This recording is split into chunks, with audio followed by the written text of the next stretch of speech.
Recently, you guys have partnered up with Scottie Barnes. He wanted to buy a place there. He was coming in as our prototypical resident saying like, this is the spot that guys like him are gonna live. And you start to figure out what the brand identity for the project is. There's 344 cranes in the sky in Toronto right now. You got a lot of competition. I think a lot of people are gonna tap into this one and see what you have to say. You know, a ton of leverage, lots of debt. I was young and I'm like, what's gonna happen? I'm gonna lose what I have. One of our sites, I have to move a £4 million heritage building that no one's ever done before. So I need about $500 million of equity. These projects are so big that all 5 major Canadian banks pool together for every one of these projects. Wow. I really struggle to believe that you can achieve balance when you're after something so big. So much of what we do every day is just going. Yeah. You don't need to have that experience and that wisdom for every little decision.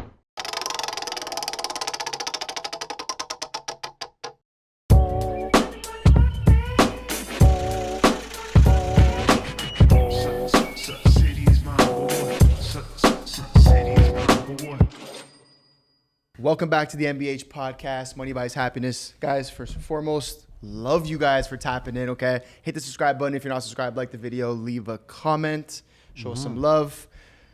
What else? I know there's so many things you want to get through here. Yeah, I know. Get through it. Let's go. Follow the Snapchat at the MBH podcast, exclusive content there. And give a follow to our other shows. They're all killing it. Girls Next Door, check them out. Catamania, check them out. Price to Sell, check them out. Yes. There's more, but we'll stop there. We're back in Toronto, though. The boys are back. Finally. All right. We got a very impressive guest with us today. Yes. Successful entrepreneur who has made a name for himself in real estate development with a portfolio worth billions. Look at that. I love the B word. How you doing, man? Good, guys. How are you? Thanks for having us in this lovely showroom. Thank you. I'm excited to be here, too. Of course. You guys come in today. I think our audience is going to get a lot of value from this. I don't think we've ever interviewed a real estate developer. No, so you're going to be the first. I know a lot of people that watch us are into real estate.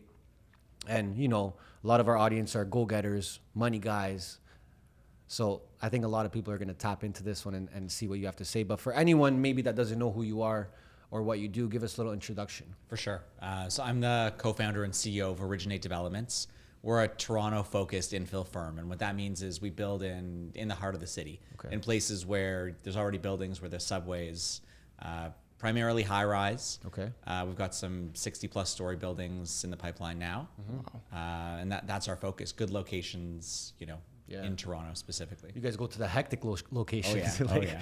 In the heart of it all, right? And I was watching one of your pods just to kind of start with this topic, but you kind of assemble lots at times. For sure. Right? So maybe one plot of land was originally 13, 14 pieces. Yeah. So talk to us about that a little bit before we get into it. Because I thought that was super interesting. Yeah, I mean, I know you guys talk a lot about what it's like starting these businesses and what the hustle's like. And like when I started Originate, you know, I looked around and said, okay, I know the CEOs of these other companies are smarter than me, more experienced.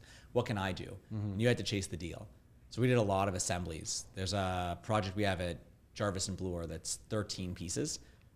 12 of them were homeowners. Like it was like their primary residence. So it was a really emotional decision for them. Yeah. It was a process. Like it wasn't like a, you know, another business deal where it's just about the dollars. Yes. Yeah. You got to go in and convince them like, hey, this is going to be good for the city, you know, whatever the case may be. Well, it's also got to be good for them, right? And you got to figure out what drives them. One family were Ukrainian immigrants. This is the beginning of the Ukraine war. And they had family coming and staying with them. And they were saying, we got to make sure we have a place, right? Yeah. Wow. Like who knows who's coming. So that's been happening a lot. Like you have to get multiple pieces of. Totally. It's rare to see these downtown parking lots are done, right? Yeah, that's where everyone starts now. True. And how are you getting them? Are you offering them a price that they can't say no to?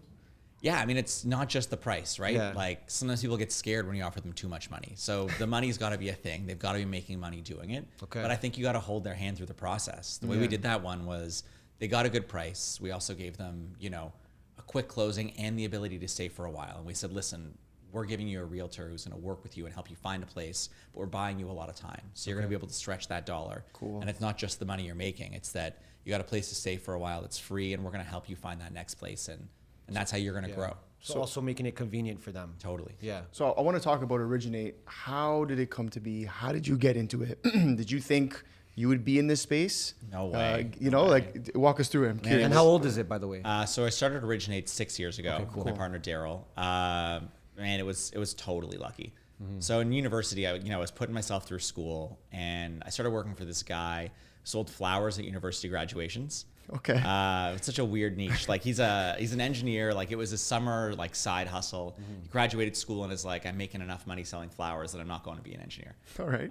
So this is a great summer job. I drive all over the States in like a budget truck, like Nice. staying in like motels. That's back in the day when like you could still smoke in motels. And, like you come out and like, it was such a fun summer job. It was such a great way to learn business, you know, setting up, finding local staff and doing, you know, tens of thousands of dollars of sales in 24 hours and moving on to the next town. It was a really fun gig. Yeah. And I came to work for him after school. I never thought I would do something like that, but it was just, I loved it. Yeah. Like I loved the hustle. And I'm like, I don't really care what I'm doing. I don't care to tell people that I'm doing something fancy or like, I just had so much fun and we were making good money. And my partner, Daryl, who at the time was my boss, he's now my partner. Cool.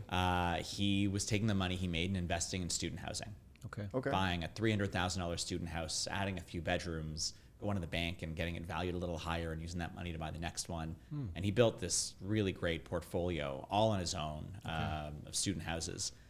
And eventually the bank said, listen, man, like you're a commercial landlord, right? We're going to treat you like you own an apartment. You just own an apartment with 25 addresses. Yeah. And it just wasn't sustainable anymore. And he got into building, now runs out west what's probably the biggest high-rise developer west of Mississauga called Innate Developments. Okay. And I learned a lot working for him.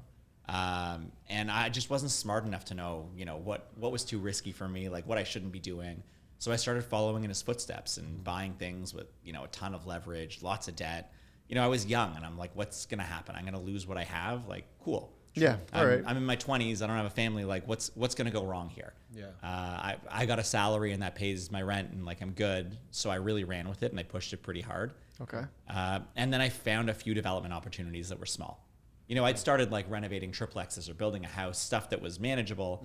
And as it got a little bigger, my then boss at the time, Daryl, said, listen, whatever you want to do, happy to invest with you. I believe in you. He's someone that's really believed in people his whole career. And he's just a great human being.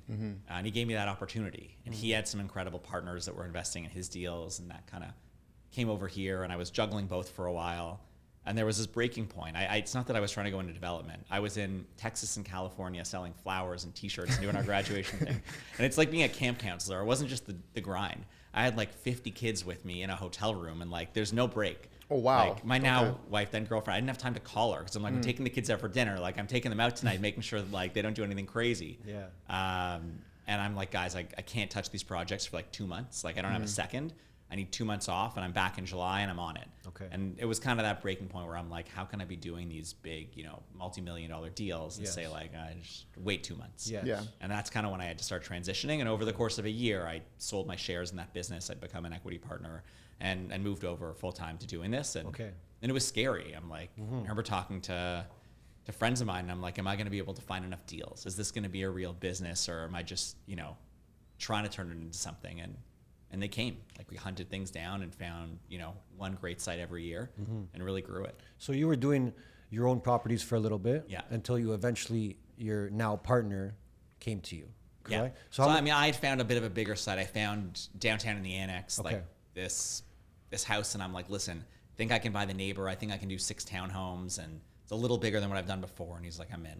Let's do it. Yeah. And then I found something around the corner that was a 40, 50 unit project, and I'm like, what do you think? Like, there's some downside protection, and that's kind of how we started on this smaller stuff. Okay. And really quickly, I learned that was a terrible business. Like, you can't do.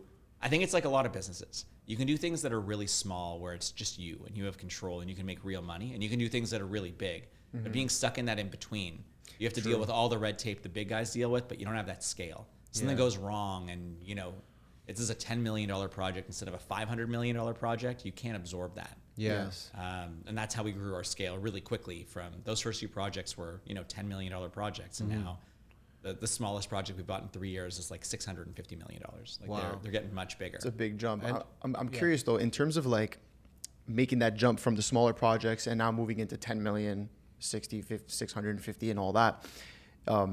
You had a mentor, I guess, which is your business partner, Daryl, as well.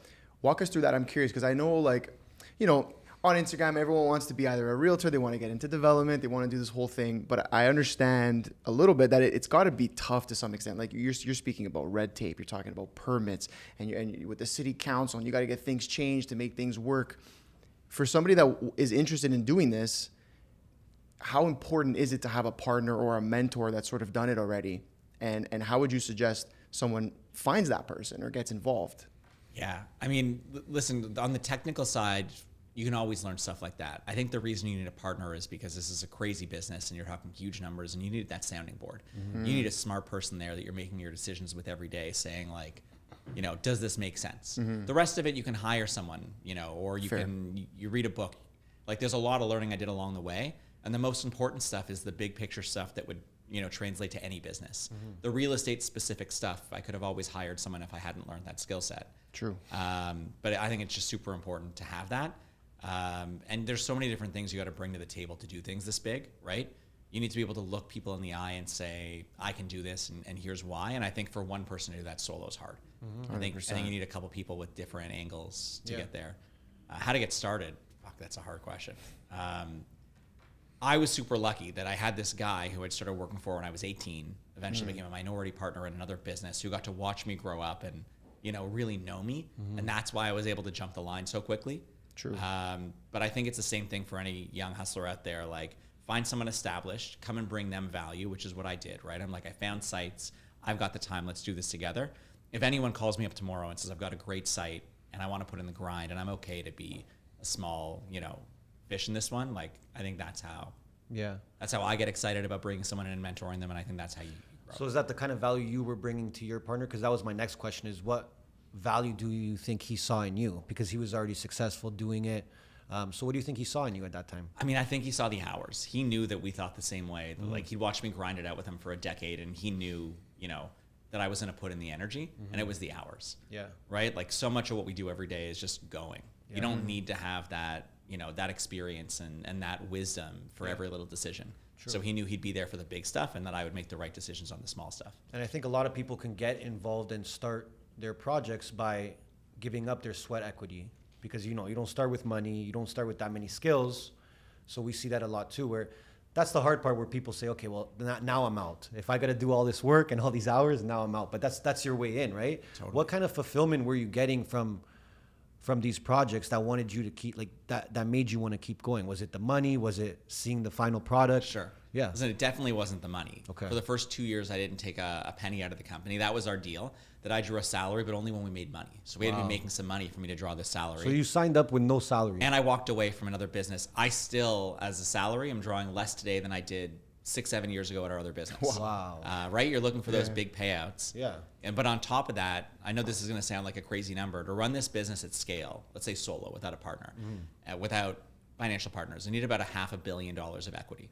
Like, right? So I'm not looking at this saying, I've heard other guys on your podcast talk about this. Like, you know, I really want that car, right? I always wanted whatever. And like, that's my move. And I got 10 M's in the bank and that's what I'm doing. This is the opposite. This is like, you're in this for the long haul because you love the hustle. Yeah. I know that there's no way I'd be happy without that grind. I need to have, you know, that grind to really enjoy life when I'm not grinding. Yeah. So that's the goal here, to build this thing out, to keep making it bigger, to keep taking a bigger and bigger stake of these projects, and have something that's multi-generational that I can sort of pass down. So the way that it works then for somebody listening and wants to be in your position is like, from a salary perspective, it's nothing crazy. It's once the project closes and finishes and it's built and everyone's kind of moved in, that's where you're seeing your sort of bigger payouts. And I'll tell you why. And I think this is like any other business where you've got investors. There's two sides to this. There's the owning the equity of the project, which I always want to own as much as I can. And then there's the fact that I'm the manager and we're drawing a fee from the project from the investors, you know, to manage it. And I think the reason we've been able to scale so quickly, Daryl did this at his other business and we're doing it here, is that we're saying to people, A, we have a ton of skin in the game. We're putting every dollar we have in. And B, we're not looking to draw these big fees early on. That's something that comes at the end. We do a good job. The fee comes out because we got to pay our staff. But that's what lets someone see that we're value aligned. Okay. And I think I've seen this in a lot of startups, not just real estate, where you're drawing a really big management fee. And someone says, does this person really care how things go? Do they care if the product goes well? If, right? Guaranteed the money. Yep. Totally. And that makes it a lot harder to sell someone. But I've been able to sit in a room with people and say, listen, I only make money at the end. I only make money if this goes great. I am totally vested and I really need this, right? I'm putting everything I have in here. Like, I need this. Yeah. And I think that's also how you get someone to buy into your vision. Well, yeah, as an investor, like you're saying, hey, I want the biggest equity stake. Like, I want to hold this thing right to the end. Totally. Taking all the risk, really. Yeah, if I'm putting money into a business like that, that's exactly what I want to hear from the guy who's leading the project. Totally. And you got to know they need it, right? Any entrepreneur I've ever invested in, you got to know that they need it so bad. Yeah. They're willing to do whatever it takes. And I think that's the culture we created here. Yeah. And even when it comes to, I guess, because you guys do a lot of raising capital as well, right? Yeah. Getting money from investors, bringing projects to life. And this is something that, even Anthony and I on personal levels, business levels, have been pitching a lot of our businesses to investors, right? And a lot of our audience does that as well. They create businesses and they want to exit, or they want to pitch a special project. So over the years of you pitching these projects and working with investors, what have you learned? What are some key things that you've learned, let's say, when pitching an investor of your project, and how do you get them to believe in you? Yeah. I mean, I think one of the places I've been lucky that maybe not everybody is that the product's always been pretty straightforward. So the pitch has always been me, right? If I buy something and a good location in Toronto, everybody who's a Toronto real estate person gets it. I don't have to pitch you on the project. I just have to pitch you on the me. And I think you have to be really genuine and honest. I've heard a million of these pitches and sometimes they're not genuine, right? I exited this business. I made a whole bunch of money. I'm incredible. Like, I'm starting another one. And by the way, I'm putting in very little of my own money. Will you guys write checks? So red flag, red flag. Right? Like, I was able to give a pretty genuine pitch and I said it to you guys before. I know I'm not the most experienced, but I'm doing the job 3-4 rungs below the CEO in any other company. And I'm putting in that energy and I need this more than anyone else needs it. And I think that's resonated with people. Just And being they honest. get it and they see it. And we've picked up a lot of projects specifically where I've been able to say, look, this is where the sweat equity is going to add value versus another site. There's a problem here. It can be fixed with sweat. Okay. Like, this is what I'm doing. And people get it. Yeah. And you can show how you're creating that value. And I think I needed that for a long time. I think we're a little bit past that now. But for a while, I had to show people that it's the sweat that's really creating the value here. True. And so I want to know, running off of that, I want to know, what was the first like big project where you go, okay, like this is legit now. You know what I mean? I'm here to make a mark. This is a building or a project or a group of townhomes that's like, it's putting us on the map to some extent that at least maybe the big boys have to start, understanding that we're here to play now too. Yeah, totally. I think it's the one that's sitting behind me right now in the boardroom at Bayview and Shepherd called 699. Okay. Which good location in Toronto, like in North York, right next to a subway station. It was our first condo project that we launched in the city and kind of the first time that people had heard of us. Okay. And it was a great start. Like, it's going really well. We're about 1.5 years away from construction. Like, I think we're creating a really cool product there and it's going to help build that brand moving forward. And for anybody that wants to understand the business side of it, what does an investment in a project like that look like? What do you guys have to fork out money wise and maybe years and hours and all of that to get to? You said it's under construction currently. Yeah. So we closed on that site in January 2019. So we bought it a little bit before that. This was a smaller project. Okay. So the investment in this was about $10 million versus some of ours now that are $60-70 million. Okay. And that's going to close at the end of 2025. Yeah. So we're talking about, a 6-year horizon there. And that was fast. A lot of them are longer than that. So we started in 2018, found the site, did the due diligence, closed in 2019, and got into the ground in late 2022.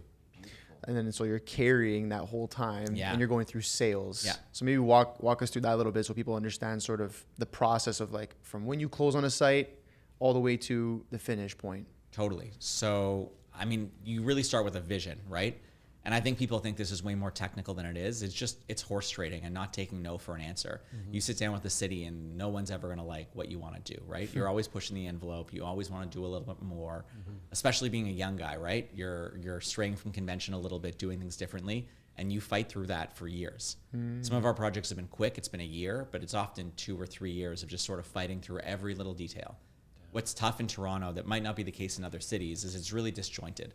I'm not talking to one guy who's across the table. There's a million people that I'm trying to make happy, and there's no one that's sort of your champion there. That's what makes it so hard, that I've got to negotiate between different bodies in the city and neighborhood associations and whatever, and find something that makes economic sense while we're doing that, because people are asking for a lot. And a lot of that's your pitch, right? What are you selling? Like, what do I want to gain out of this? What do I want to end up with? And you have to figure out what you're selling, and it just becomes straight horse trading. And once you get there and you kind of have your certainty in that handshake deal, you keep working through permitting, which is a headache, and a lot of other stuff, but that's pretty formulaic. And you start to figure out what the brand identity for the project is. How am I going to market this? There's 344 cranes in the sky in Toronto right now. You got a lot of competition. Why are you buying my project instead of someone else's? And I think that's in today's market being a really tough market, I think that's the most important thing that we can focus on. Yeah. Like how we get people to believe in us and believe in this condo and want to be a part of it. Well, your why compared to everyone else, right?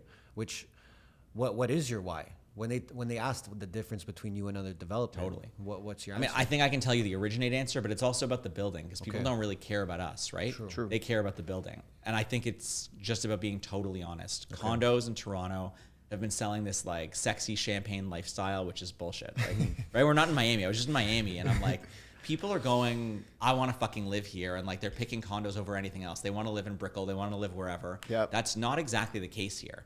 You're looking at a city where people that live in condos are either wealthy downsizers, they can't afford a home, or they're a renter. Yeah. So I think you have to have a really honest marketing campaign to attract real people and not just make it look sexy. True. So each brand's a little different. You're going after different people. Okay. The launch we have going on now at Bathurst and Richmond, like we're going for end user King West people that know that neighborhood. We're creating a lifestyle brand there, and we know what we're targeting. Our next product's a real investor driven, 800 unit condo, and you've got to know who you're going after there too. And sometimes it just has to be a logical sales pitch. It can't always be as sexy as we want to make it, like with these crazy videos. Like you got to just be honest. True. And I think that's the difference. Like it's the difference, I think, for us as a company. Yeah. We're just trying to be a little bit more forthright with what we're doing and why, and I think that it resonates with people. And what would you say your role is within all these projects? Until 18 months ago, the company was me plus one person. Wow. So, I mean, we've been growing and growing slowly because I want to find the right people, but I'm still hands-on in everything. And I've got amazing people here that I really trust, but still super hands-on with every part of it. What's the team at right now? How many people? Me plus six. Nice. So 7, we're tight. We'll be about 30 in 2 years and building Yeah. out our construction division. So that's going to be a slow process, but we'll be, adding 25 people almost in the next 2 years. Okay. And I kind of started with the captains. Like I've got all the people that are going to be the VPs that are going to be running the departments. And I wanted the people that like me, like want to be high level thinkers, but also love getting in the weeds and love the grind. So currently, are any of your employees or people that are on the team, are you ever interested in bringing them on as partners? It's a good question. It's not really something that's come up yet. I think we're too young of a business to Sure. start thinking about that, but I hear you. Yeah. I wonder because I think like when I think of development companies, I think of like, law firms and things like that. There's always like the sort of people who have put the sweat equity in and then the hustle and then they kind of move into that. So I'm thinking, do you see that for yourself in the future and for the business I think in the it's future? a space more where you see more profit share because you want to incentivize people and you want to make them feel like part of the team. I think the ownership part's tricky because it's not just about putting in the sweat equity, and this is where people feel like they're giving up a lot. It's still going to the bank and taking out a $500 million loan and signing your name on it, right? Yeah.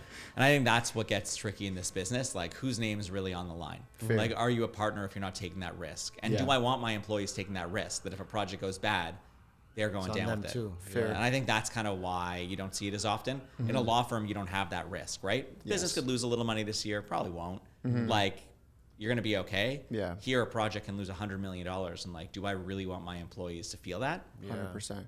At that point, profit share makes more sense. Yeah. It's less risk. Yeah. So are you totally. like the team leader, you would say here? Yeah, for sure. I And mean, you're- listen, I've got a team that is really independent. I hire Okay. people that are real self-starters. Okay. That like are going to be the captains to run this business. But yeah, for Well, sure. that's what I wanted to ask, how you get this team to buy in. Is it compensating them well? Is it incentivizing them? Because we run a few teams too, and we're always trying to, up our game, step our game up, and make sure that everyone around us is happy to be here, happy Yeah. to be part of the culture. I don't think it's the money. I think people have to earn fair salaries, but I don't think if I bumped everyone's salary 20 points tomorrow, they'd be happier people and better employees. Okay. I think they agree got to with feel that. good about what they're making, but no, I mean, first of all, especially having a small team, I know everyone, I know what they want, I know what makes them tick, and I know how to manage them. And I think I hired people that really don't need that level of management, and that's what I was going for. Okay. I want it to feel like a collaboration. That's what I learned from my partner. When I was an 18-year-old kid working for him, and he was already, really successful and on his way. As a young guy, like he treated me like I was his partner. He was generous, he was honest, and that's what I've tried to do here. Like I don't want people feeling like the buck stops with me and I make a decision and like put it on my desk and I sign the paper. I want everyone to feel like they own their shit. Okay. And I think about that a lot. Listen, there's times my staff make decisions I might not agree with, and I stay out of it and say, listen, I want them to own it. They probably don't agree with all of my decisions. Like I believe in them. Let's let them go. Yeah. And I think that's what gets them motivated and excited every day. Of course. Well, they want some sort of their own authority, you know, Totally. at the end of the day to make decisions. Makes them feel like it's their business. That's how I felt working for my partner. Every day Yeah. I treated his money like my money, and I felt like it was my business, and I was proud. Yeah. And that's how I want people to feel here. Yeah, that's such a like big heated debate I think we've had with other partners and things like that. Is it's not all about the money, because you're right. I feel like, okay, so you give someone an extra $20,000, $30,000, $40,000 annually on their salary, that's not going to make them work harder. They want to feel like they're a part of the business and the decisions they're making actually hold weight, right? They're and especially in a business like this, I can imagine. So yeah, I totally agree with you. I think you got to make them feel really a part of something, right? The bigger picture, the bigger vision. So Yeah, you could do that too without bringing them in as a partner on equity too, right? You just got to Totally. give them that freedom. Totally. But I could imagine for you it must be stressful sometimes because the decisions they're probably making are huge. They're really big. But listen, I know this is a weird analogy, but at that business, that flower business, what we were really doing was it was running university retail. So we'd set up at the University of Texas at 10 venues with 50 staff and bang out 6 figures of sales on small items in like 24 hours. Okay. And I found our staff that really believed in themselves, that had a vision that said, this is how I do it. Even if I didn't agree with their vision and I did it differently, they were the most successful. So I look for people like that believe in themselves and say, this is the right way to go. True. Because we really don't know. When we're planning a project, we really don't know what the right unit mix is, what the right sizes are, what the right amenities are. But I need someone that believes in themselves and sees that vision all the way through so it's cohesive. Yes. And I think that's how you're successful. True. I want to go back a little bit to the brand. You were mentioning how sort of every building has its own brand. So I know recently you guys have partnered up with Scottie Barnes. I want to talk about that a little bit because massive. I don't think I've really seen anything similar to it in the city. I may be wrong. Correct me if I'm wrong, but walk us through that sort of collaboration, why it works, and where you think the value is in that. Sure. I think with any of these things, and I've seen a few others, some have been really good and some haven't. It's about honesty in the brand. And the way this started was that we said we want to take the commercial space in this building and we want it to help draw people in because it shows them the lifestyle they're going to lead living here. So we found these partners to run the space, Patrick and Adam Marzouk, who ran the regulars, just down the street at Bathurst and King for a long time. Those are our guys. They're great guys. Yep. And we were talking to them about the idea, and they came back with an incredible concept for a restaurant there. They're calling Grocery. So you come in, it's a regular restaurant for anyone in the community, but if you live there and you're like, I love that meal, they'll pack up the ingredients and you take it to the 4,000 square foot rooftop when you have friends over and you're like, oh, we want to do the steak chimichurri for 8. Cool. They do hot lunches in the co-working space. Like, it's a real integration. So that's what we were hunting down, a partner to really make this, that hospitality experience. Yep. And they came up with something incredible. And they're the ones that brought us this opportunity. Like, they're buddies with Scottie and said, listen, we were talking about it. He'd love to get involved in this space. He thinks it's really cool. And I'm like, I don't know about a celebrity endorsement, like, just on the face, but he wanted to buy a place there. So the deal we struck with him is that we're giving him a bit of a discount on a place, and it's not like we're giving him a ton of cash to be the brand. Cool. So for us, it was genuine, where we're like, this guy would have lived in Yorkville 5 years ago. If you're not a Toronto person, that's kind of like the heart of the city. We're like, the fact that he wants to live here now is what's speaking.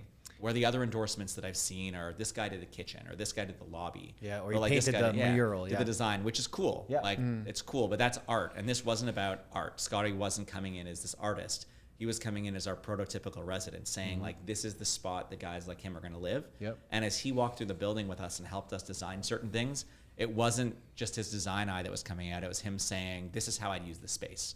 We have like a sports simulator room, bar, and I'm like, what would you do here? How are you using it? Like, what do you want to see here? And that was kind of the involvement that he had. That, So you actually got him involved in like design and yeah. Cool. Well, it's very unique. And he's going to live there, I think, which is the coolest thing. I think that actually speaks volumes to say, like, in a way, from the investor standpoint, like you're saying earlier, you're like, hey, we want to hold all the equity because we believe in the project. Well, now you have this sort of celebrity athlete endorsement, but he's not just getting paid and saying, yeah, this is awesome, guys, buy it. He's like, I'm going to live here too. Totally. Yeah, no, it's unbelievable. Wow, that's Has it been unbelievable. going well? Like, has that Listen, collaboration? it's been a tough market, but it's definitely helped. And what's interesting is, I think looking at that lifestyle and branding, the units we're selling are and this is rare in Toronto, the bigger, more expensive units to people that saw the brand, get it, get who we are, and get the neighborhood. We've been selling less and less investor, smaller units, which is really interesting. It's like kind of against the grain in Toronto. Yeah. How many units in the building? How many floors? Building is 18 floors, 229 units. Nice. Yeah. And is the affiliation, let's say, with an athlete or a celebrity, something that you can see you bringing to future projects as well? Yeah, I mean, I think it just got to be the right endorsement. Like doing a pure investor play, which is what we're doing next, this sort of condo where we know we're selling to people that are going to rent. I don't think that's the right spot.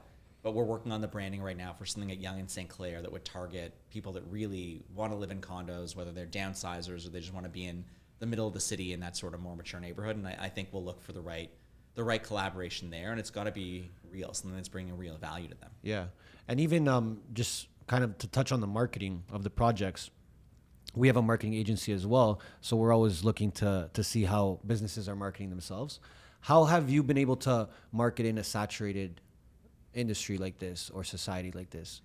How have you been able to market? Like, what do you keep in mind when trying to market your projects? I think you have to have a really clear message because there's so much noise. You're right. It's so saturated. If someone sees the ad and doesn't get the message, you're screwed, right? Yeah, it's just one it's time. over. Yeah. So you need it to be clear. And then every business has its own cycle. Real estate has a pretty fast cycle of, we want to get these ads out.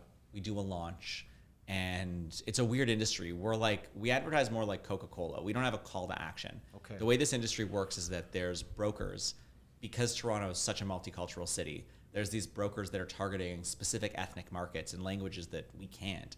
And that's how a lot of these units get sold. Okay. So we're trying to empower those brokers. It's like Coca-Cola trying to empower a store. They don't go out there with a call to action saying like, go to coca-cola.ca and order a case. Yeah. They're saying, this is our brand, this is the lifestyle, look at who we are, and you go to another store to buy. So our marketing is targeting not a call to action, but brand awareness. Nice. And we're looking for certain moments in time where we know it's going to chain on to what is happening in these smaller ethnic markets as the brokers are advertising. Give them ammo that when you see their ad, you're like, oh yeah, I know those guys. I've seen them before. Yeah, I've seen them before. I get it. It's everywhere. Yeah. So is that, I guess that's speaking to like a certain project, but then also to Originate as well. Like you guys are really trying to build a brand around Originate like a Coca-Cola. I think we've been doing that through the projects. Like we haven't been putting out our own stuff very much. Okay. Which is why it's great to do things like this and talk. And honestly, it gives me ideas talking to people about like how we want to get out there. But it's something we haven't put a lot of focus on. Like how do we get our name out there? And I think for a long time it didn't matter. There wasn't this sort of brand preference that was super strong. And in a tougher market, it's going to matter a lot more. We got to get out there and show people who we are. And just like we sold investors on putting money into the project, we now have to sell people who are buying units on like, why us? Yeah. And Yeah, that's, it makes that's sense. the next step for us. Of course. Now you have the track record. You have the past projects to show for. Now, for sure, it's just brand awareness. Yeah, totally. Once someone knows about you, they just want to come to you instead Yeah. of selling. In terms of the partnership that you have with your partner, what does that look like? How do you guys split roles up? And what do you think makes a great partnership? So that one's a great partnership because we both do the opposite thing. So I run the day-to-day. Daryl doesn't talk to our staff very often, isn't really here, talks to me 5 times a day. Okay. For me, he's an incredible sounding board. And what he brought was all the things I didn't have, right? He had more capital than I did. He had incredible partnerships with the people that are now our financial partners in these projects. He brought a lot of legitimacy and a lot of big picture stuff. And I ran the day-to-day. And even though he had experience in another city, you know, in Waterloo and Kitchener and Kingston and Hamilton, and had experience running another business, Toronto is just its own animal. Yeah. That's why I'm so specific about staying in Toronto. I'm like, it's just different than everywhere else, and you got to know every little detail, know who to hunt down, where their parking spot is, what kind of coffee they drink. Like, it's a grind. Yeah. So I manage that, and he's there for all the big picture stuff. Cool. And he's been the only partner you've ever had. Yeah, the only partner on Originate. We've been 50-50 since day one, and we will be, forever. Yeah. And then we have financial partners on every project. We're typically the same people as well. Nice. You mentioned something about $650 million. Is that for a specific project? So there's 3 projects that we haven't launched yet. Okay. 2 of them are like $650 million projects. One at Yonge and St. Clair, one at Jarvis and Bloor. Okay. And then we have one that's a little bigger than that, 2 towers. That's closer to $1 billion project. Wow. Yeah. What does that entail exactly? So that's what you guys are fronting to bring this thing to that's life. revenue. That's revenue in these projects. Total. Yeah, okay. That's revenue. Okay. So those 3 projects are like $2.4 billion of revenue. Wow. Yeah. Yeah, I want to speak to that a little bit. I know we spoke sort of off camera, but I think it's incredible. I think it's very interesting. I think a lot of people can learn a lot. Obviously, you hear a number like that, you start to go, wow, these guys are making a lot of money. And but obviously people don't know what goes into that, how much risk you take, how many mouths get fed with that. So I kind of want to walk through that a little bit $2.4 billion we said between 2 buildings or 2 projects? No, it's 3, yeah. 3 projects. So, what kind of risk is involved in even being able to say a number like that? Like, let's just start there. Yeah. So the risk is big. I mean, we've all talked about inflation and costs going up and whatever, which means revenues are going up, but that just means we got to put in more money, right? There's a certain amount of equity you need in these projects. Minimum's 15%. So when we look at $1 billion project, it's a $150 million investment. Yeah. Sometimes when the market's really good, you know, you're able to count a little bit of the value you've created towards that and get your check a little smaller, but not today where things are a little tighter. Like we're just trying to get projects through, we're trying to get things built, and you're not trying to be greedy. So they're big checks, you know, $100 million on these $650 million projects. They're really big checks. And I think what's scary, if you want to talk about the risk, is obviously, you know, without even getting into sort of catastrophic thinking, you're buying this land, it's really expensive. You've got a huge carrying cost, plus the cost of just running this business of the consultants and the marketing and whatever. And if you can't get through and get the sales you need to be able to get to construction, you're stuck sitting there, like writing another check and another check and another check. And if your profit margin erodes, the bank won't finance you. So that's the real risk in a market like today, that you're not getting to the point that your margin's so slim that the bank won't touch the project and you're stuck. Wow. That's why we see some projects that look like they haven't been touched in a while. And that's also why you hear sometimes about cancellations, where someone went out and sold units and then says, fuck, I can't build the project for a number that makes sense, and the bank won't finance it because they want to see a pretty big margin to touch you. The bank's taking huge risk. Just to be clear on this risk, it's not one bank. These projects are so big that all 5 major Canadian banks pool together for every one of these projects, right? Really? They're that big that they're saying you're past our risk factor. So you might have RBC leading it, and TD and BMO and Scotia, everyone's getting in here. So you've got to have all the banks on, your name's on the line, like you're signing for that. And they need to see a big enough margin to be willing to take a risk on you, no matter who you are. True. But as a younger player, like, it's really important. Of course. And you were mentioning earlier about how, you know, maybe somebody writes a $10 million check, but someone might also write a $50,000 check. Totally. I know people don't really understand that. There's big players in this game, but also there's people who are just, maybe it's their RSPs or whatever the case may be, that's sort of funding a project. So walk us through that. Like, I want to understand how somebody might write you a $10 million check and how someone might write you a $50,000 check. Yeah. I mean, so we've got a financial partner who's a family, probably the biggest single family investor, and they would write their own checks, right? They come out and write a check. They're called Westdale. They've also got a wing called Harlow Capital, and Harlow raises money from individuals. Like a lot of other companies out there, you know, everyone wants to get a big check because it's how you run that business. But especially during tough times, you're taking checks in the tens of thousands, and these are small time investors. This might be their only real estate investment. Some of these funds are even registered account available, like your RRSP or, you know, your TFSA. So there's people that are writing really small checks. And I've always found that interesting. Like, we look at this thing and say, wow, okay, this is a $1 billion project. These guys have to be making, you know, hundreds of millions of dollars. And it's interesting to see where that money goes. How many of the investors are pension funds? How many are small, you know, mom and pops writing $10,000 out of their retirement fund? Yes. As this check's gotten bigger, it's a smaller and smaller piece coming from a lot of developers. So I get that I'm sitting here and you're like, okay, this guy's just fucking killing it. And listen, things are going great. That don't take me the wrong way, but there's a lot of mouths to feed in these projects, and it creates wealth for a lot of people. So I've always hated that stigma of like these greedy developers. Like the number of people invested in every project and the money that gets spread around is big. But for me, from the outside looking in, obviously not there, but being a business owner, like, it's just the stress every day. And especially now I can imagine being in your shoes where, you are basically taking, you know, investment from people, like you said, and maybe their only real estate investment, 10, 15, 20, whatever, 50,000, whatever your minimum is. Like, that's a lot of pressure to lead a project, knowing that, you have all these mouths to feed. And sure, the family office that writes the $5 million check, they could probably lose it and be okay. But the person to lose their $50,000 check, whatever the case may be, it's a lot of pressure. Especially when there are friends and family. There's not much that keeps me up at night. That's one of the only things that gets me, especially during a tougher market, where you just think about those people that are invested in this and are counting on it. You know, they're like, this is going to be how I'm going to buy a home one day. This is going to be my retirement savings. Telling like, you that directly. Totally. Yeah. And they're saying it excited as they write the check, right? They're like, I see what I'm getting back here. Like, this is my down payment on a house. Just, like, I'm 5 years, I'm just set. Eyes open, staring at the ceiling. Yeah. Because I'm sure a lot of people in your life come to you and they're like, hey, like, next investment, I'm in. Make sure I'm in. Totally. Yeah. And then you think about where you end up down the road with them, right? Like we sold a condo at the peak of the market, and my brother bought one. He's 8 years younger than me. He's in his 20s, and he's like, sick, I'm going to kill it. Yeah. Now I'm like looking at the clock, and I'm like, closing soon. Like, I'm feeling I'm closing on this one for you. Like, I get it. Yeah. It's tough. That's the toughest part. Of course. And I think that's why guys say, you know, the bigger the check, the easier it is, right? Yes. And do you kind of like, do you put it out there that you're taking investment? Like if someone was watching this and they wanted to invest in one of your projects, would they be able to? It's funny, I don't, just because we're like trying to like, I don't want my friends and family investing anymore. I'm like, as much as I believe in us, I'm like, I just don't want those calls where someone knows me. Listen, everything's a risk at the end of the day, Yeah. right? And people putting in money too, they know that there's a risk associated. Nothing's 100%. Yeah. Right? But I'm just asking because I know, like I said, we have some go-getters out there. They're probably like, yo, if this guy's got a track record like that, I'm going to throw it down next time. Yeah, listen, send me a message. Like, Sick. we got a list of people for the next project we're looking at. Cool. You'll put out our contact info, like, Beautiful. for sure. Yeah. And how many projects do you guys currently have on the go right now? So we have 5 condo projects and 1 apartment on the go right now. 6. Wow. And so what's your day-to-day look like with that?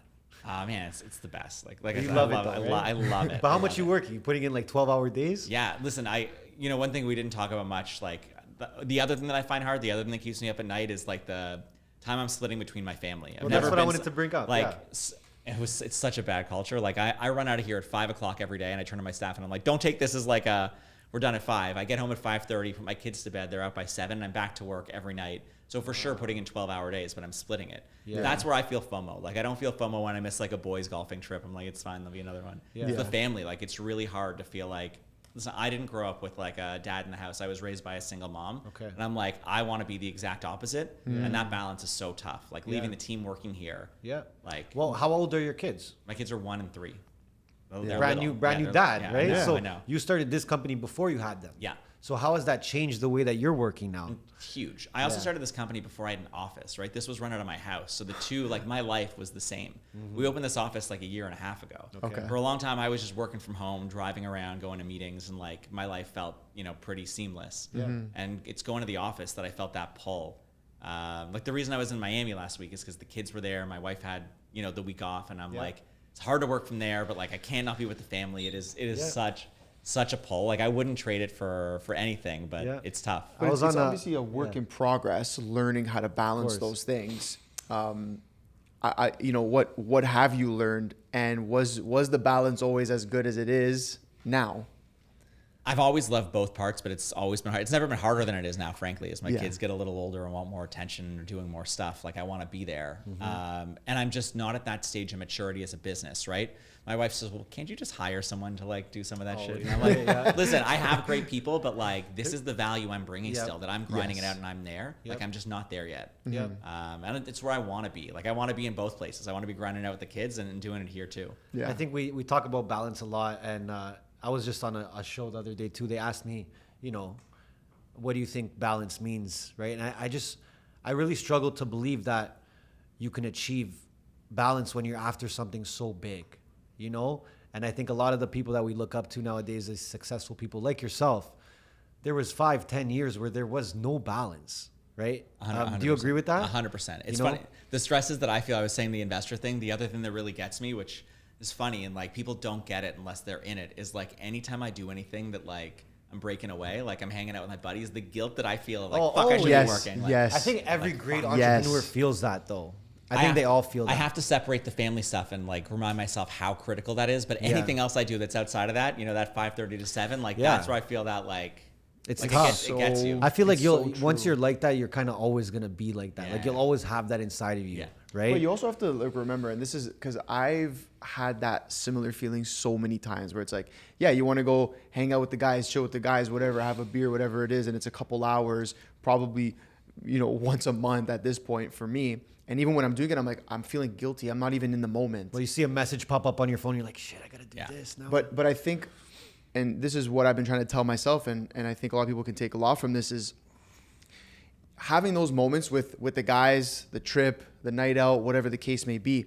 is actually going to give you a clearer mind the next day. Like you're actually going to work better the next day. That's my belief. I don't know. Do you agree with that? 100%. So I went on like 3 weeks ago. I went on a golf trip with my buddies to Arizona, and I'm like, I'm done with this. I'm not feeling guilty. Like I'm going to be in the moment, and I was. And I got home, and I'm like, this is my payback week, right? I'm working till midnight every night at least, and I'm on the kids to make sure my wife feels good, and like totally worth it. I really feel like I need that yin and yang in my life. Like I need the struggle so that I really appreciate the good times. And that's why I do what I do. That's why I'll always do it. And 100%, you can't go and like neglect yourself and neglect the things you want to do. Just like accept the punishment later and like smile about it. Yeah, exactly. Exactly. And even like on a more personal level, I guess, just because, you know, it probably wasn't easy to get where you are today. There was probably moments where you wanted to quit, probably moments where, you know, you second guessed yourself. So during those times, what was life like and how did you get through it? I don't think I've ever had a moment like that. Like, Really? I'm just such an obsessive fuck. I'm like, if this is what I'm doing, like, I'm fucking doing Really? it. Like, there's Like no choice. times where you're like, you know what, am I doing the right thing? Listen, I also had no safety net. I think jumping into this, walking out of something else that was successful and lucrative was a really hard decision. Because I knew I had something there that I'd been doing for a while. I understood. I could see how it was going to grow. Yeah. Like, that was the big risk. And I did it because I wanted to own my time. In that business, I was never going to own my time. It was way too hands-on. And doing this, like, I knew I had more opportunity to figure out where I was going to be every day and how I could add the most value. Yeah. But no, I'm way too obsessive to. No, I don't let doubt like that enter my mind. Did you feel like There's like no failure ever like you maybe like, you know, you're locked in on a project and now you're spending less time with family or any moments like that? Because why I'm trying to make a point of it is because a lot of our audiences are younger entrepreneurs, right? Who kind of struggle to find that balance sometimes, and they also struggle to find out, you know, if they're on the right path or if someone has been down that path before, right? So any sort of moment at all, but if it's been all rainbows, I know it's a dude, shitty answer. I'm not saying it's No, I'm not saying it's rainbows. I'm like, you know what type B fun is? You ever heard that term? No, I haven't. Just like climbing a mountain. Like, no one fucking likes it, but you like it at the top, right? Yeah, You're like, that yeah. was awesome, but it's miserable the whole time with your Yes. 60-pound backpack. I used to be a rock climber. I'm like, Shit. you get it, like, Yeah. and that's how I feel. Okay. There's tons of times where I'm like, this sucks. Okay. But I love one of the things that I've heard you guys talk about a little bit with entrepreneurs is like the ups and downs, and like I remind myself like this too shall pass. Like I'm here for a reason. Like I'm not saying it's not hard. I'm not saying I don't. You know what I mean? Yeah. But every moment that I've struggled, I've known why I was there. Yeah. And I think that's where staying power comes from. Not everyone feels that way, and that's when you really start second guessing yourself. Yep. I feel really good with the decisions I've made, and I know I'm where I'm supposed to be. So no matter how hard tomorrow is, like I just feel like I should be there. But what about in terms of ever second guessing a decision? Oh yeah, I do that all the time. Yeah. Well, because I think when you become obsessed with whatever it is you're building, you love this thing so much. It's like a child where it's like, you're like, fuck, was that the right, should I have done that or should I have done that? Yeah. Or how do you deal with that? Because that's something that, I'll speak for myself personally. I fucking second guess every decision I make, especially when it comes to the business. Yeah, you do. Always.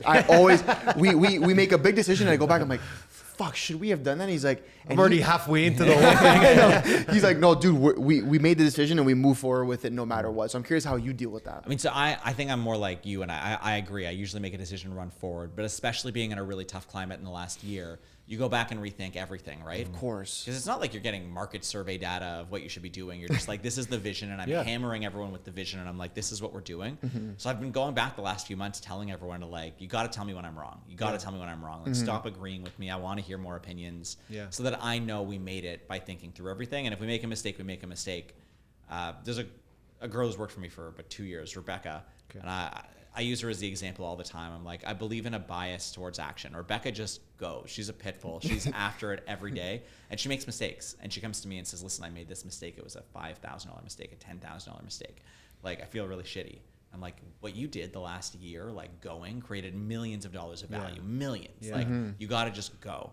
So I try to use that to keep myself on track and remember that, like, you know, I don't want to have paralysis by analysis. I got to go. Yes. It doesn't mean some decisions don't haunt you later and you say, fuck, like I wish I was smarter. But I think that's a part of the learning process. Like, you don't make it twice. Rebecca never makes the same mistake twice. And like, I try not to either. Well, that's a good point. I like that you brought up Rebecca. And I think that speaks to a bigger thing in terms of like the team and allowing the team to tell you like, hey, I'm wrong. Because a lot of times big decisions, it's just between me and him. And I'm more of like the vision guy, and he's the like head down and just fucking hammers. So it's like I come with a vision.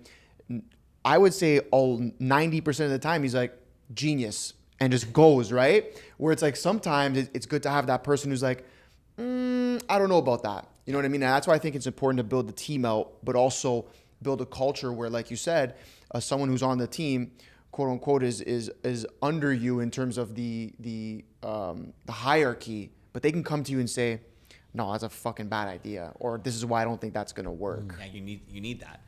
Like, I don't feel trust with someone. It's like that waiter at the restaurant when you're like, what's good? And they're like, everything. I'm like, fuck off. I'm not- Yeah. Bring another guy. You're not the guy. I need someone to tell me often that I'm wrong. And I'm not saying I'm going to listen to them, but I got to hear it. My partner's good at that too, though. Yeah. We're very different guys. So, like, he sees things differently than me, and he'll catch that a lot. But I also feel like you're super humble. Like, you don't really have a strong ego attached to you, which I think every great leader, they need to kind of not have that ego attached, which is what you're talking about. I think you have to have some sort of ego, right? There's Which confidence comes from with it. something. Yeah. Like, it's got to, you're right. Like, your confidence has to come from that. But yeah, so I know where I came from. I know how long I've been here. Like, I know I'm going to be wrong a lot. Yeah. My ego is that I want this project to be fucking successful, right? Yeah. I want to know I made the right decisions. Like, I don't really care how I got there. Yeah. And what would you say, let's say moving forward, do you have like one big goal or a certain project you want to do with your company in the years to come? You know, what's funny in this business is that, like, we buy these sites and have this stuff going and we build this big portfolio, but the big goal for me, which no one thinks about, is just executing them, right? Yeah. Now I have these massive fucking things that I have to do. Okay. One of our sites, I have to, like, move a £4 million heritage building that no one's ever done before and, like, put it back on top of a parking garage, and we're trying to figure out how the fuck we're going to do that. You got to document that. That's crazy. Wow. Like, we have all this cool shit that's like planned on paper. I'm just Yeah. excited to see it through. True. You know, like, 'cause these are such long projects. Yeah. The executions. Do you see yourself developing for the rest of your life? Forever, for yeah. sure. That's what I was gonna say. Is there and maybe it's not for you, but in this business, is there, like, do people exit out of these things?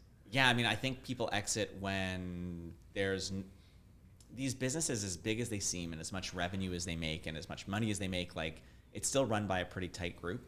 So if this doesn't become a multi-generational thing, like, what's your plan? True. No one's really, or very few people are interested in saying, I'm just getting some professional managers. And, like, that's when we see these companies kind of get disbanded. Okay. When you're like, all right, I'm out. Like, I put in my time. There's no one else there. Like, Yes. you know, I can't let someone I'm hiring for $200,000 a year make these billion-dollar decisions for me. Of course. So that's, I think, when things go. Do you sort of have a chip on your shoulder in the sense of, like, you want to come out and be like, hey, we're fucking here type of thing? Like, watch out for us? I think we're there. I mean, I think that people Nice. know that, and we're there now. And now I just have to put my head down and prove it, and, like, True. prove to everyone that what I've been saying is true, and that this hustle is gonna create value. My wife would remind me all the time when I was doing these projects and buying this stuff. She's like, "They know you've built like 2 houses, right?"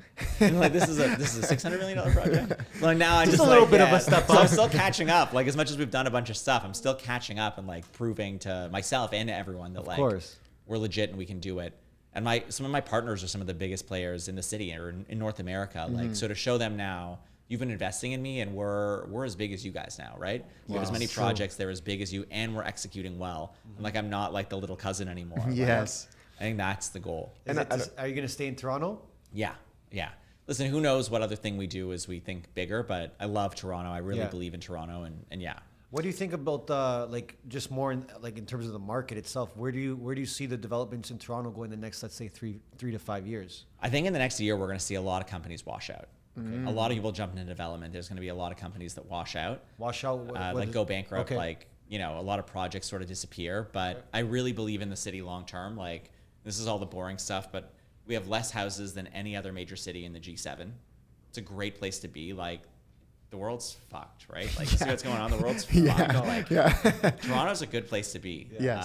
Okay. And I think we're going to keep seeing people come here, and we're going to keep building. It's just there needs to be a bit of a revolution in terms of how we do things, and an acceptance that, like, condos aren't like some widget, and we make them different. We make them special, the same way we would like a custom home. But we're going to see a lot of stuff happen in Toronto, and I feel really good about the market long term. Yeah. And I feel good, you know, giving a plug to my partners that I have the right partners, that we have the staying power. Like, I knew getting into this business as a guy who really just had the sweat, if things go bad, like, I'm not going to have the control that I want to have myself to say, well, we're just going to stay. True. So I went out and found partners that are incredible, that get it, see the market, have the capital. Okay. And we're going to be able to ride out, you know, whatever the storm is. I want to speak to your partner, your wife, and the role that she plays in you being successul. You want to call her? Yeah, we could. Yeah, I mean, the thing is I've noticed that the most successful people that we've interviewed have all, you know, shine such a big light on their partner, and how important they were, because with the days that you have and the long hours and the stress and all these different things, like to not have somebody next to you who's able to kind of guide you through sort of shitty days, I think it's tough. We're on different sides of the. He's in the relationship. I'm the single guy. We're on different sides of that spectrum, but you have to agree. The most successful guys. No. I don't have to you agree with anything. this though. The most successful guys that we've spoken to have made a very big point without us usually asking, like, I wouldn't be here without my partner. Let me think about it and get back to you. And listen, I'll say this. Like, would I have, without having my wife and without having kids, be where I am in business? Maybe not. I don't know. She's motivated me a lot. She's incredible. I think the way everyone said their wife's incredible, you know, picking up the slack when you're gone. But I'll tell you what she's really done for me. Then this is why I am where I am.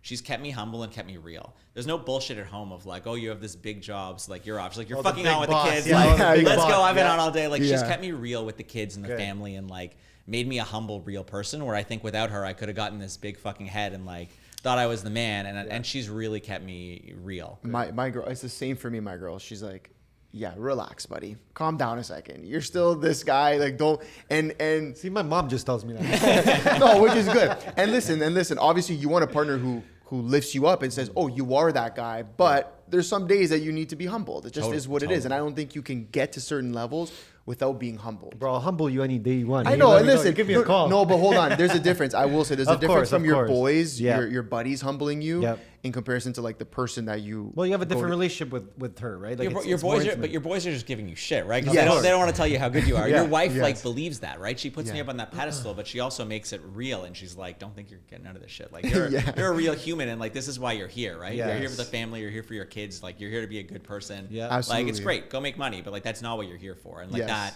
just helps you create that. You were saying that balance, like right? To have balance, you have to know that things are equally important, right? True. When something's not as important to you, it's just not going to get balanced. You're going to throw it aside. Yeah. True. Like she makes me realize how important the other stuff is, and keeps you totally, grounded. Totally. I'm getting 2-on-1 right now. Yeah, buddy. What happened You should here? be married Listen, tomorrow. what pod did this turn into? It's a relationship advice. If you ever create a condo in Miami and you need a face, You're the face? I got you. I got you. Scottie Barnes, I'm taking notes. All right, we're going to do a little rapid fire. Cool. And we got our famous question. Yeah, of course. All right. Okay. One trait you wish you had at an earlier age. It's a hard one. I don't know how much because I don't know how much I've changed. I know this is a rapid fire question. Like, No, it's okay. We say okay, rapid no. fire, but take your time. You can answer. I don't know, man. I wish I was better at dealing with that. Like today, and I'm getting better at it. That guilt of like being in the moment. True. I wish I was always able to be in the moment more. I'm getting better at it. I feel like you're in the moment right now. I am. You're getting good. You're getting good. What's a piece of advice you'd give to your 18-year-old self? I think I'd tell myself to go to less school. I'm like, I went to school for too long. Like, I did not need it. I love that. Yeah, love that answer. I love that. Fame or money? Money. Yeah, Nice. Crypto or real estate? I'm in both, but Okay. I'm real estate. Like, You're a crypto guy, though? Yeah, You're a crypto guy? Yeah, I want to control my own destiny. Yeah, Real fair. estate. But then you have the dreams on the Yeah. side. The Bitcoin, Yeah. the Bitcoin dreams. That's my guilt. That's the FOMO. I'm like, There what you if it go. blows up? There you go. True or false? Your net worth is your network. False. False. Wow. False. Tell us Really? more. False. Listen, I think that it's really important to have that strong network, but no, it's you. You can't just sit there saying like I got a big Rolodex, so like I'm the man. It's the work, and I've seen that with everybody. Like I like see that. lots of guys who have a great network show up asking for money and get rejected. True. And you have guys who no one knows that you just believe in. Well, I guess you've seen it in a different light. Like you've seen people try and use it. Yeah, listen, I've seen these rich kids that like like, look you know at who my- my daddy is, like, Yeah. and it doesn't get them anywhere. True. Yeah. Okay. Okay. Damn, you're the first person person. that's ever Really? said that. I For like sure. that. No, I like that. Okay, biggest red flag in a development. Site like big. Sure. Like if let's say you're looking to buy actually from a developer. Oh, from a developer. Yeah. No, not having their own skin in the game. Like there's guys in Toronto, and you can find out who they are pretty quick, that own very little of their development, and they're in it to make fees. Like you want someone who like has to live or die by this. I like that. Retire early or do something you love forever. forever. I think you forever. answered Yeah. that. You're gonna do this forever. I'm gonna do this forever. Okay. You don't seem to have many or any, but biggest regret in life. I have no regrets. Yes. No regrets. That's why you got that smile on your face. Look at this guy's smile. He hasn't not smiled the whole time. I've made a lot of mistakes. I have no regrets. I like that. Okay, well, with that being said, then, obviously, we are the MBH podcast. Money buys happiness.